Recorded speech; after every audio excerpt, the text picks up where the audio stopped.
வேத பயணத்தில் இன்று நான் பார்க்க போவது வந்து பாருங்கள். 66ஆம் சங்கீதம் 5ஆம் வசனம். தேவனுடைய செய்கைகளை வந்து பாருங்கள். அவர் மனு புத்திரரிடத்தில் நடப்பிக்கும் கிரியைகளில் பயங்கரமானவர்.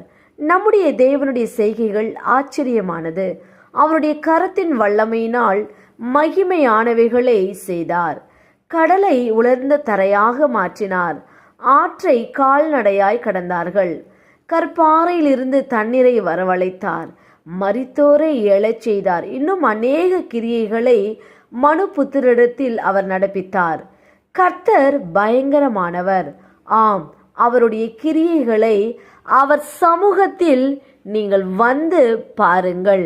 நாம் ஜெபிப்போம். அன்பின் பிதாவை கேட்ட வார்த்தையின்படியே நீர் எங்களுக்கு செய்யப்போற கிருபைக்காய் ஸ்தோத்திரம். இயேசுவின் நாமத்தில் ஆமேன். கர்த்தர் தாமே இந்த வார்த்தைகளை கொண்டு உங்களை ஆசீர்வதிப்பாராக. ஆமேன்.